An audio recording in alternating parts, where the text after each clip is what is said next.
Hello, welcome to the homestead.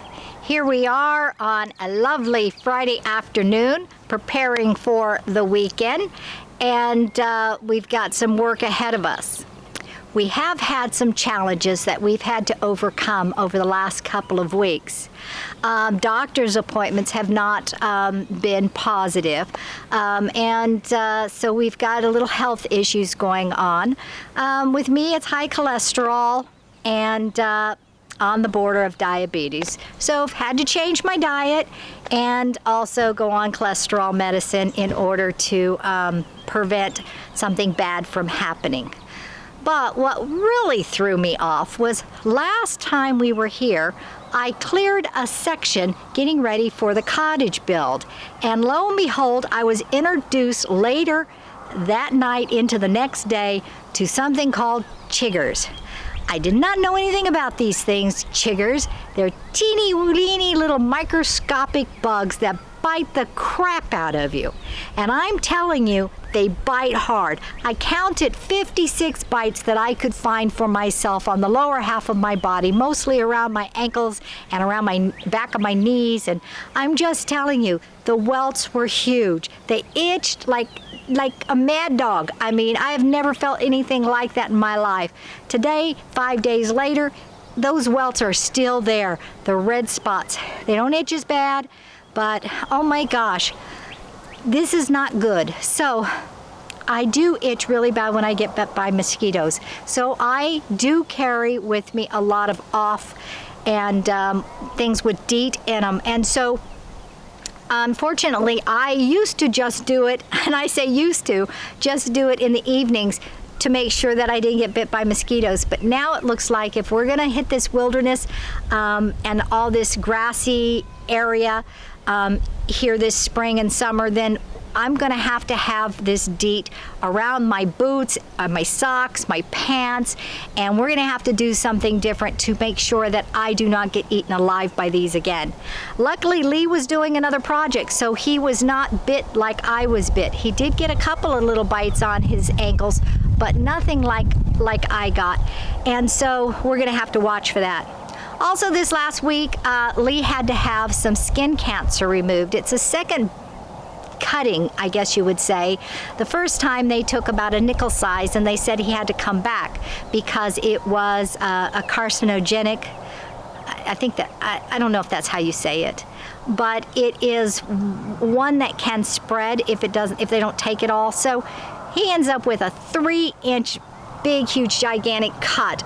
They had to stitch the underlining muscle area, and they had to stitch the outside, and they said he cannot do anything for a few days, and then for a few weeks he can only do minor things with his arm. So I might be on my own with a lot of things. He'll be able to do some things, thank goodness that was his left arm, and so he'll be able to use his right arm, but very minor. So we're not going to probably get a whole lot done this particular weekend, but we're going to get some things done. And so with those things aside, life's looking good, and we're gonna accomplish something this weekend. And so stick around and see what we end up doing. God bless you. All right, we got some exciting news right here today. The electrical company came in, well, the ground company came in, dug the trench and laid the wire for our electrical panel. Yay! So it only took 6-8 weeks to get it done, but hey, we got that part done. Now for the electrical company to come in and hook us up on the pole, it's exciting. There you go. There's the wires coming up through the big conduit from the underground. Boy, I'm excited. Really excited.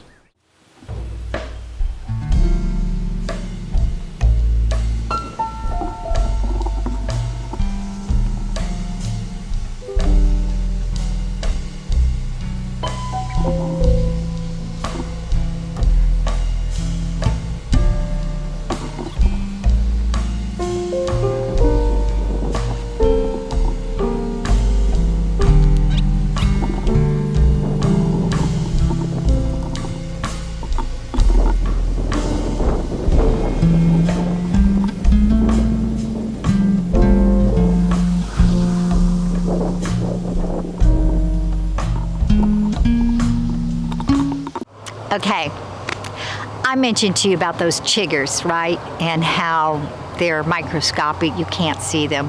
Well, here it is dusk. It's kind of late in the, or late in the evening. And we're walking along and there's spiders, like going, webs going from limb to limb, and just a spider, an orange spider. It's pretty icky, I don't like it. I was just walking across here, and there's a tree way over there, and there's a tree way over there, and right in the middle between these trees is a web with one of those orange spiders. I mean, they're everywhere. And I don't know what the orange spiders are. Lee's gonna look it up for me. I don't like these spiders. I don't like surprises. And okay, I've gotten kind of used to the wolf spiders crawling around. Some of them are like gigantic. And when I say got used to them, I mean like I see them and I don't freak out. But when you're walking along and you don't expect to see a spider right there because the trees are not even close to one another, we got trouble. I'm gonna show you that.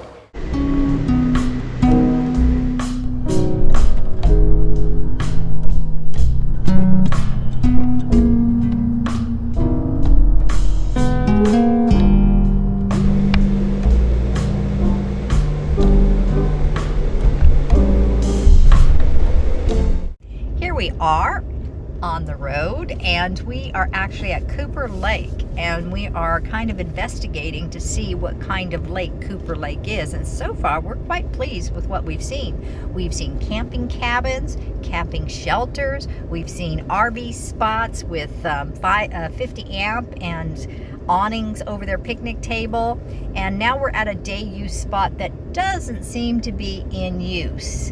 Nope. So this one is closed off right now with the boat ramp and everything closed off. There looks like they might be doing some upgrading.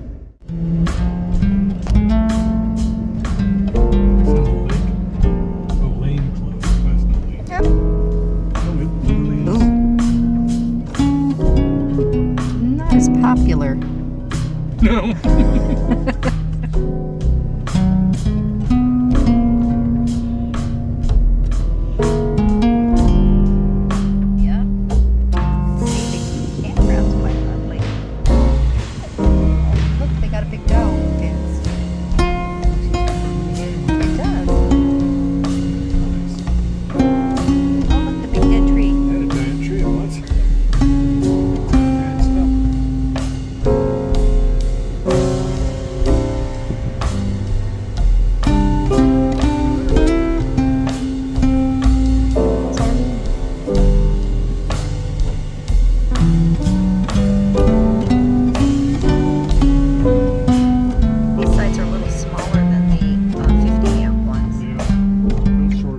This area of the camping at Cooper Lake is for horses. So you can camp with your horse and go on trails.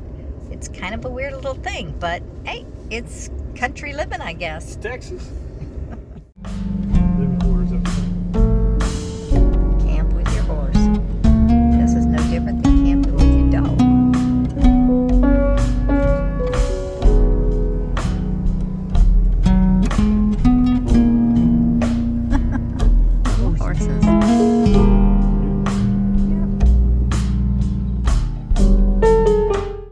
Here we are. We have stopped along the edge. We're now doing some touring. This is a day use area.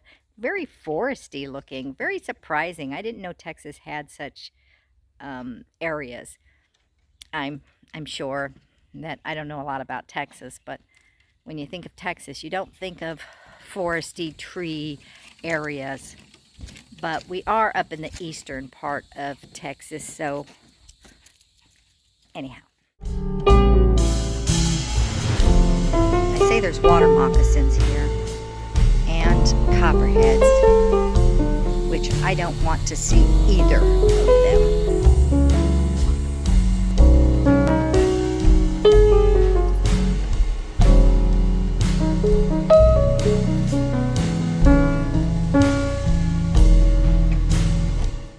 Well, we were getting ready to leave Cooper Lake after our little pit stop and blew a spark plug.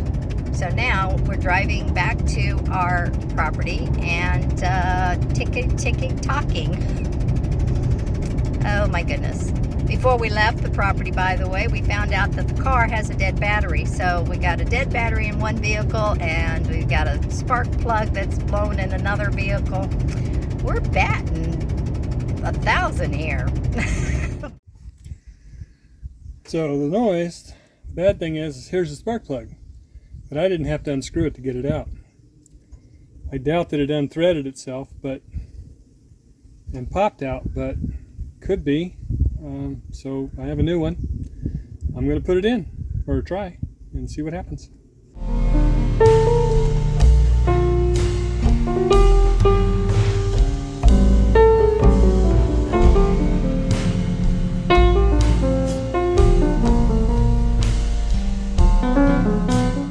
What happens if it unthreaded itself? If it just unscrewed itself, we're okay. But if it didn't, then that means that when it popped out, it took the threads and all this. And so what's that mean?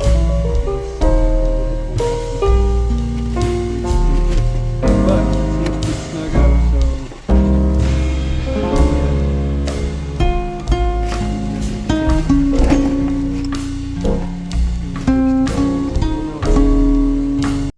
Lee's truck's a 2003, so it's gonna need some work in the future, no kidding. Yes, we could sell it for pennies and buy something expensive, but we decided it was cheaper just to replace the engine when the time comes. like that. Good news.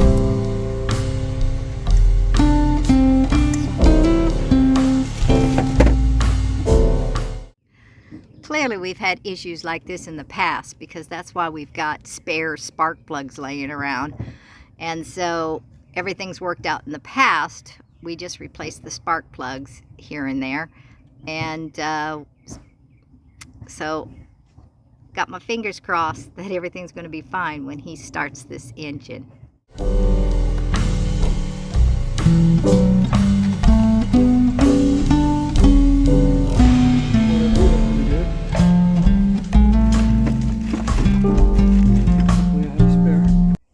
Got a spare with a new coil, so we'll just swap it out too. Another reason why we don't want a brand spanking new truck is Lee can work on this thing. You have to take those new things to the shop because of all the electronics and stuff.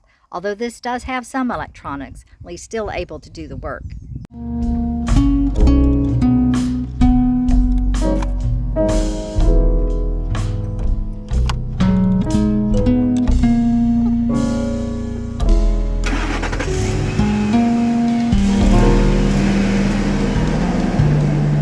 Normal.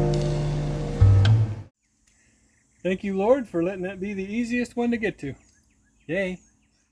Okay, so we tackled the pickup truck. We got that taken care of, replaced the coil, the plug. That's golden. From this car, however, has a completely dead battery. I suspect we left something on inside. So I have my trusty jump box here. We'll see if we can get it started up.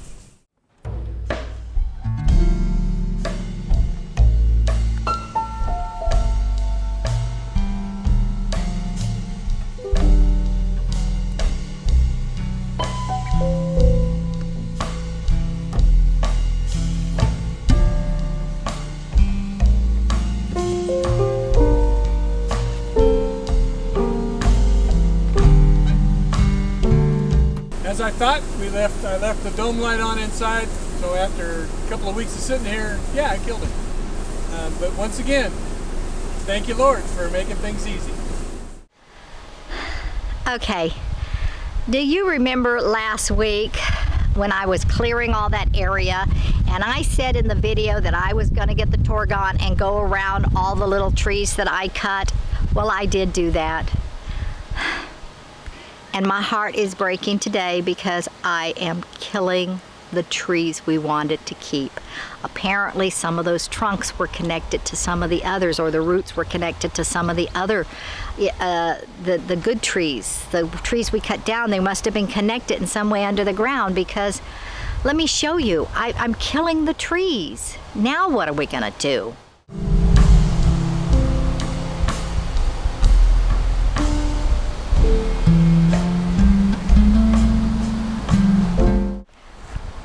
That tree was beautiful. It had a lovely canopy. It was gonna shade that other cottage, and it's dying now.